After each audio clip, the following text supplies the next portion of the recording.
या देवी सर्वभूतेषु बुद्धिरूपेण संस्थिता नमस्तस्यै नमस्तस्यै नमस्तस्यै नमो नमः। या देवी सर्वभूतेषु भ्रान्तिरूपेण संस्थिता नमस्तस्यै नमस्तस्यै नमस्तस्यै नमो नमः।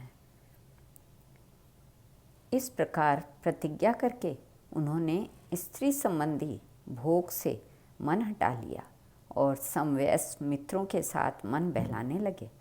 इसी समय नागराज अश्वतर के 2 पुत्र मनुष्य रूप में पृथ्वी पर घूमने के लिए निकले। राजकुमार ऋतध्वज के साथ उनकी मित्रता हो गई।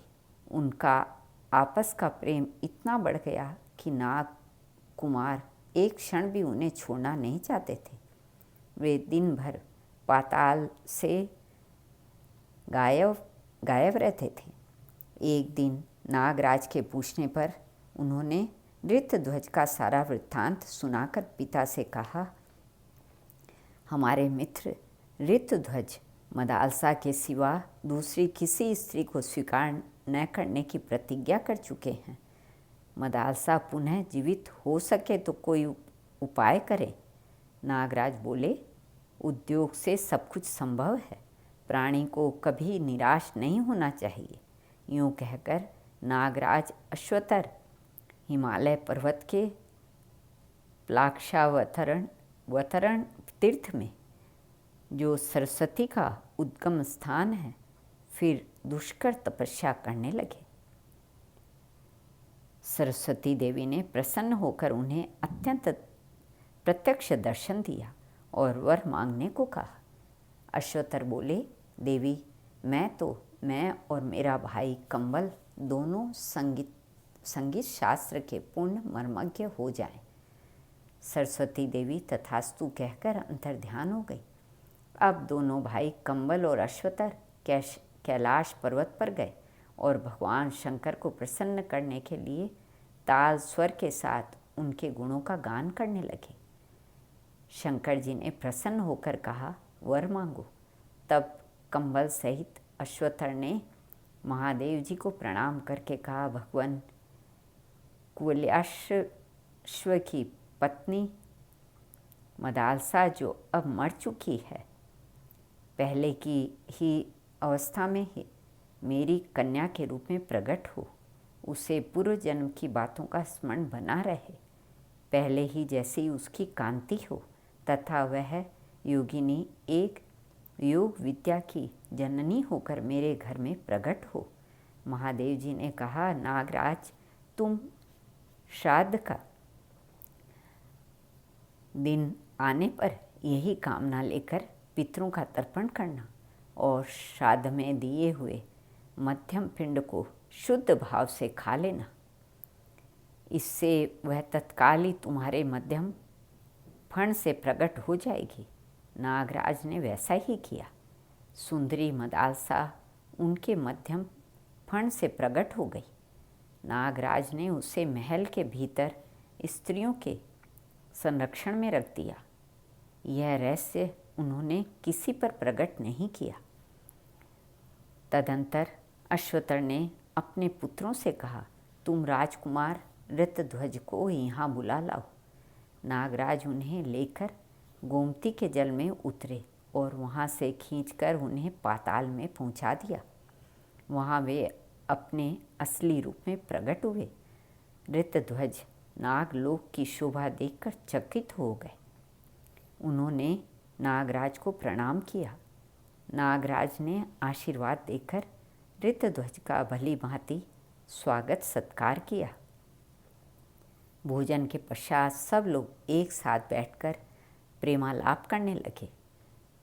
नागराज ने मदालसा के पुनः जीवित होने की सारी कथा उन्हें कह सुनाई।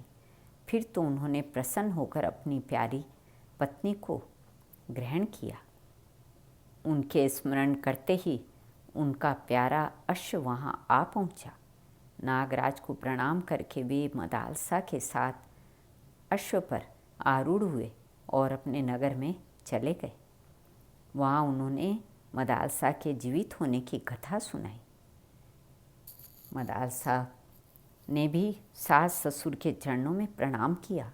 नगर में बड़ा भारी उत्सव मनाया गया।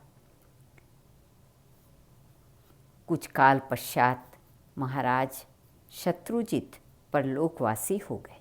धृतध्वज राजा हुए और मदालसा महारानी। मदालसा के गर्भ से प्रथम पुत्र उत्पन्न हुआ। राजा ने उसका नाम विक्रांत रखा। मदालसा वह नाम सुनकर हंसने लगी। उसके बाद समयानुसार क्रमशः 2 पुत्र और हुए।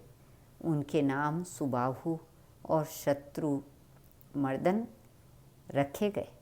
उन नामों पर भी मदालसा को हंसी आई। इन तीनों पुत्रों को उसने लोरियां गाने के व्याज से विशुद्ध आत्मज्ञान का उपदेश दिया। बड़े होने पर ये तीनों ममता शून्य और विरक्त हो गए। मदालसा के उपदेश का सारांश इस प्रकार है। हे तात, तुम तो शुद्ध आत्मा है। तेरा कोई नाम नहीं है। तू यह कल्पित नाम तो तुझे अभी मिला है। यह शरीर भी 5 सूतों का बना हुआ है। न यह तेरा है न तू इसका है। फिर किस लिए रो रहा है? अथवा तू नहीं रोता है? यह शब्द तो राजकुमार के पास पहुंचकर अपने आप ही प्रकट होता है। तेरी संपूर्ण इंद्रियों में जो भांति भांति के गुण अवगुणों की कल्पना होती है, वे भी 5 भौतिक ही है। जैसे इस जगत में अत्यंत दुर्बल भूत अन्य भूतों के सहयोग से वृद्धि को प्राप्त होते हैं, उसी प्रकार अन्न और जल आदि भौतिक पदार्थों को देने से पुरुष के पांचविक शरीर की भी पुष्टि होती है। 5 भौतिक शरीर की पुष्टि होती है। इससे तुझ शुद्ध आत्मा की न तो वृद्धि होती है न ही हानि होती है।